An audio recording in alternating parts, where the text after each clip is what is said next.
আমাদের এই গ্রামে 10টা বাড়ি আছে যেখানে মেয়েরা বার হয়ে এখানে আসতে পারেনি কাপড় নেওয়ার জন্য।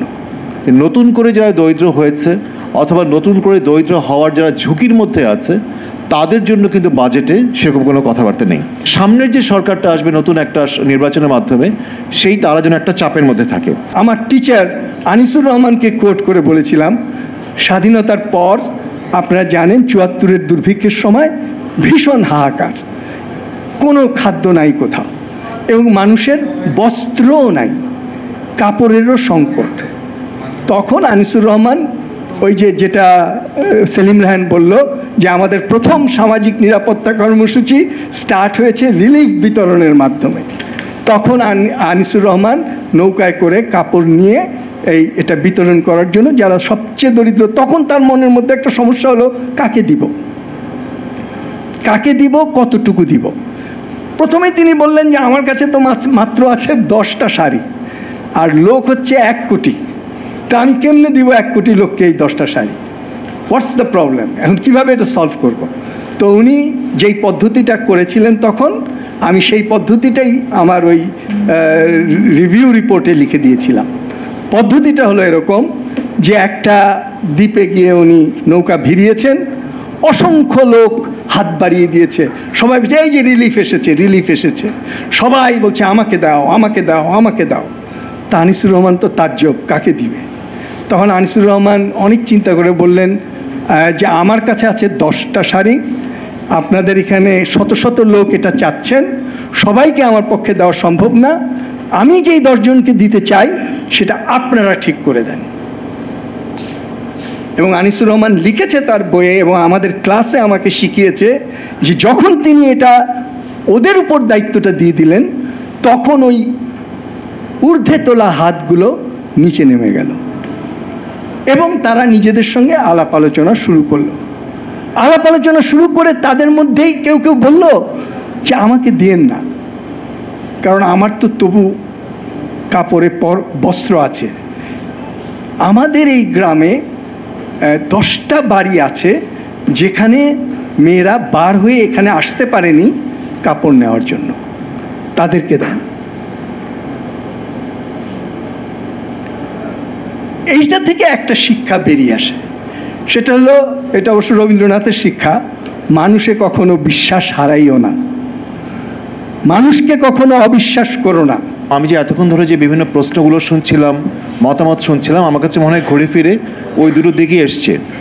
একটা হচ্ছে অবশ্যই বৈষম্য নিরসন, বৈষম্য যে আমাদের অর্থনীতি, সমাজে, রাজনীতিতে নানাভাবে একেবারে ঢুকে গেছে, শক্ত শিকড় হয়ে আছে, সেটাকে কিভাবে কমানো যায়। আর দ্বিতীয় হচ্ছে কর্মসংস্থান, এবং সেই প্রত্যাশার জায়গা থেকে আমাদের বাজেট যখন আমরা আলোচনা করছি তাহলে আমরা দেখতে চেয়েছিলাম যে এবারে বাজেটে এই প্রত্যাশা কতটুকু আসলে অ্যাড্রেস করা হয়েছে। আমি যদি সত্যিকারে বলি, এবং বাজেট হওয়ার পরপরই যখন বিভিন্ন ধরনের রিয়াকশনগুলো দিয়েছি এবং লেখাও লিখেছি, তখন যে বিষয়টি মোটা দাগে বলার চেষ্টা করেছি যে ইট ওয়াজ এ মিসড অপরচুনিটি। যে প্রত্যাশা নিয়ে এইবারে বাজেট দিকে আমরা তাকিয়েছিলাম এবং এই অন্তর্বর্তীকালীন সরকারের তাদের যে একটা সুযোগ ছিল যে এবার একটা ভিন্ন কিছু করার, আমার ধারণা যে সেই ভিন্ন কিছু করার সুযোগটা তারা হারিয়েছেন। এবং তাতে যেটা হয়েছে যে একটা উদাহরণ তারা সৃষ্টি করতে পারতেন এবারে বাজেটে ভিন্ন কিছু করে, তারা কিন্তু গতানুগতিক বাজেটের পথেই হেঁটেছেন। তারা পুরনো বাজেটের যে কাঠামো সেই কাঠামোটাই রেখেছেন, তার মধ্যে একটু এদিক সেদিক করেছেন। এবং তাতে যেটা সমস্যা হয়েছে যে পুরনো বাজেটের কাঠামো এটা এতটাই সমস্যা সংকীর্ণ যে এই সমস্যার থেকে বের হওয়া মানে এই কাঠামো দিয়ে সম্ভব না। এবং সুতরাং আমাদের যেটা প্রত্যাশা ছিল যে এরকম একটা সময়ের মধ্যে ভিন্ন একটা কিছু তারা প্রস্তাবনা করবেন, সেই প্রত্যাশা আমরা দেখিনি, এবং যে কারণে আমি বলছি এটা মিসড অপরচুনিটি। আমি যদি সামাজিক সুরক্ষার এই জায়গাটা একটু দেখতে চাই তাহলে আমাদের একটু বুঝতে হবে যে এটা কেন আসলে সামাজিক সুরক্ষার গুরুত্বটা আমরা কেন বলি। বৈষম্য নিরসন তো অবশ্যই, কিন্তু আমার কাছে মনে হয় বৃহত্তর পরিসরে দারিদ্র্য বিমোচনের বাংলাদেশের যে গল্পটা সেটা একটু ভালো মতো বোঝা দরকার। আমরা যে দারিদ্র্য বিমোচনের যে চিত্রটা দেখি বাংলাদেশে গত কয়েক দশকে, এখানে অবশ্যই সাফল্য আছে, এবং সেই সাফল্য নিয়ে কোনো রকম কুণ্ঠিত হওয়ার কিছু নেই। কিন্তু এখানে সবচেয়ে বড় বিপদের জায়গাটা হচ্ছে যে এই দারিদ্র্য বিমোচনের যে চিত্রটা অথবা যে সাফল্যটা, এটা কিন্তু টেকসই নয়। আমরা দেখেছি যে বিভিন্ন ঘাত প্রতিঘাতে এই মানে হঠাৎ করে একটা বিশাল সংখ্যক জনগোষ্ঠী তারা দারিদ্র্য সীমার নিচে পড়ে যায়।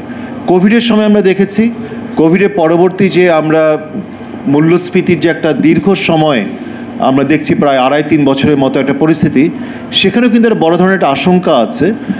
যাদেরকে আমরা বলি ভালনারেবল পুয়ার, মানে দারিদ্র্য আয়সীমার সামান্য উপরে তারা আছে, যে কোনো একটা ধাক্কা দিলেই তারা পড়ে যাবে ওই দারিদ্র্য আয়সীমার নিচে।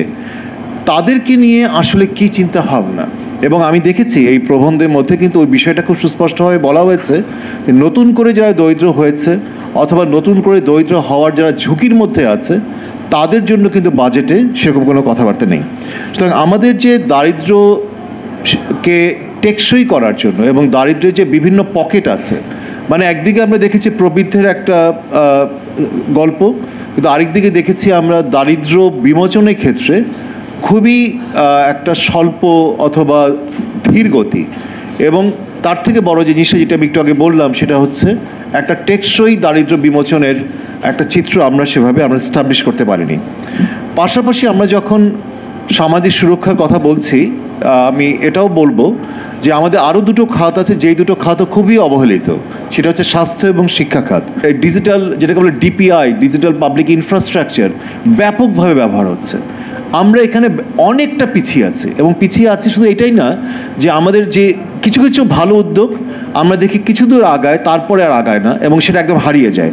তো আমার কাছে যেটা খুব প্রত্যাশা ছিল এবারে বাজেটে, যে এই বিষয়গুলো নিয়ে, যে আমি যে শুরুতে যে কথাটা বলেছি যে ভিন্ন ধর্মী একটা কিছু আমাদের প্রত্যাশা ছিল, যে এই বিষয়গুলোর উপরে জোর দেওয়া, যাতে আমাদের প্রাতিষ্ঠানিক সমস্যাগুলো কিভাবে অ্যাড্রেস করা যায়, এবং সামনের যে সরকারটা আসবে নতুন একটা নির্বাচনের মাধ্যমে, সেই তারা যেন একটা চাপের মধ্যে থাকে। আমরা যখন দায়িত্ব নিলাম, আমরা চেষ্টা করলাম যে এই প্রতিষ্ঠানটাকে কীভাবে আমরা এক্সক্লুড করব। কিন্তু সমস্যা দাঁড়ালো যে যদি কোনো প্রতিষ্ঠানের সাথে চুক্তি হওয়ার পর তাকে এক্সক্লুড করতে হয়, আমাকে 2 মাসের নোটিশ দিতে হবে। 2 মাস নোটিশ দেওয়ার পরে তাকে আমরা বিতাড়িত করতে পারবো, আদারওয়াইজ সে কোর্টে শরণাপন্ন হবে এবং সরকারের বিরুদ্ধে মামলা করবে। যে কারণে আমরা বাধ্য হলাম সেই প্রতিষ্ঠানের মাধ্যমেই এই 4র্থ কিস্তির টাকা, যেটা চলতি মাসে আমরা বিতরণ করলাম।